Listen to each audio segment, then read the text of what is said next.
Sabe aquela dor muscular que aparece 1 ou 2 dias depois de um treino mais forte? Pois é uma sensação que praticamente todo mundo que treina conhece bem. A gente costuma pensar que, se tá doendo, é sinal que o corpo tá se recuperando, né? Mas e se essa não for a história toda? E se existisse um jeito muito mais preciso de saber quando o músculo tá pronto para outra? Essa é a grande pergunta, né? Como é que a gente sai do acho que tô bem para ter uma certeza? Será que só porque a dose diminuiu, o músculo já está 100% recuperado para mais uma sessão pesada? Bom, a ciência está começando a trazer umas respostas bem surpreendentes sobre isso.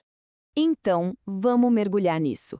Um estudo bem recente usou uma tecnologia super inovadora para conseguir, digamos, enxergar a rigidez do músculo e acompanhar a recuperação com o passar das horas. E o que eles descobriram? Olha, desafia muito do que a gente pensava sobre quem se recupera mais rápido e como isso acontece. Se prepare porque a história vai ficar bem interessante. Ok, primeiro de tudo, como é que esse estudo foi feito? Para poder testar a recuperação, os pesquisadores precisavam antes cansar os músculos dos participantes. E não era qualquer cansaço, não. Era para ser de um jeito bem controlado e muito, mas muito intenso. A pesquisa juntou 4 grupos bem diferentes: atletas de elite homens, atletas de elite mulheres e também homens e mulheres que não eram atletas. Essa divisão é fundamental, sabe? Porque aí dá para comparar não só o efeito do nível de treino, mas também ver se o sexo biológico influencia na recuperação. E aqui tem um detalhe fascinante: o exercício escolhido. Não foi uma rosca bíceps normal. Os participantes só faziam o movimento de descida do peso, que é a chamada fase excêntrica. Essa parte do movimento é a que mais causa aquelas microlesões e a rigidez muscular. E eles fizeram isso até a exaustão total. Foi um teste brutal, mas de propósito. Beleza. Com os músculos fadigados, o próximo passo era medir o que estava acontecendo lá dentro. E para isso, eles usaram uma tecnologia de ponta que basicamente permite dar uma espiada no interior do músculo em tempo real. O nome assusta um pouco, né? Elastografia por ondas de cisalhamento, ou só SWI. Mas calma, a ideia por trás é bem mais simples do que parece. Pensa assim, é um tipo de ultrassom super moderno que consegue medir o quão rígido um tecido está. É como se a gente pudesse cutucar o músculo por dentro para ver se ele está duro ou mole, mas sem precisar de agulha, sem nada invasivo. E olha que legal, uma das grandes vantagens é que o aparelho é portátil. Isso quer dizer que as medições podiam ser feitas ali, na hora, logo depois do exercício. Deu para analisar a resposta do músculo de forma imediata. Então, como é que isso funciona na prática?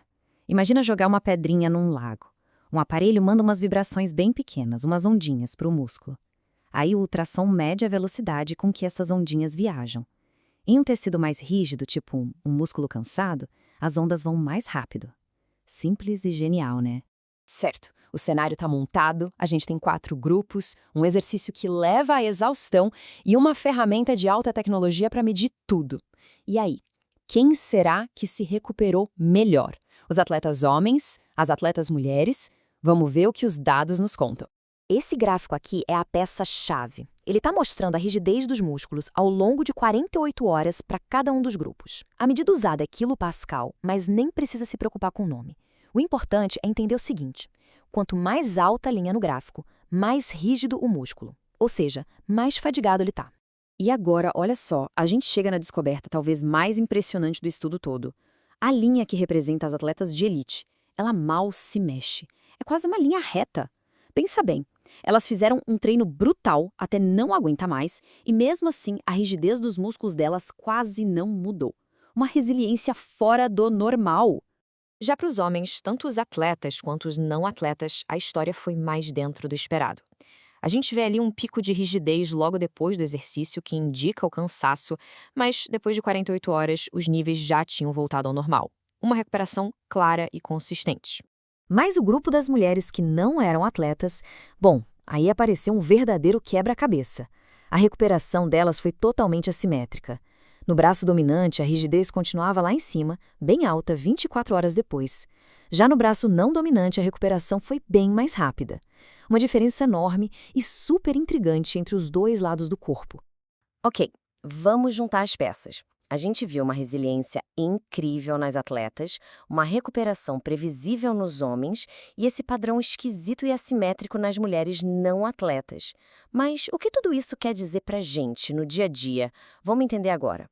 Essa tabela aqui ajuda a gente a visualizar bem essas diferentes jornadas de recuperação. Fica muito claro como cada grupo teve uma resposta completamente única ao mesmo exercício. A resiliência das atletas se destaca demais, principalmente quando a gente compara com a recuperação toda irregular das mulheres não atletas. Então, o que a gente pode tirar de lição disso tudo? Primeiro, o nível de treino faz uma diferença gigantesca. Atletas de elite têm adaptações no corpo que os tornam mais eficientes. Segundo, o sexo biológico parece sim influenciar a recuperação, principalmente em quem não treina. E terceiro, e talvez o mais prático, a ideia de que o corpo se recupera por igual é mito. A assimetria é real. No final das contas, a mensagem principal é essa. Não existe uma fórmula mágica, um tamanho único para recuperação muscular. O histórico de treino, o sexo e até qual é seu braço mais forte, tudo isso influencia a resposta do corpo. A recuperação é um processo extremamente individual. E isso tudo nos deixa com uma reflexão para o futuro, né? Será que tecnologias como essa, que permitem um acompanhamento objetivo e superpessoal da rigidez muscular, vão se tornar comuns?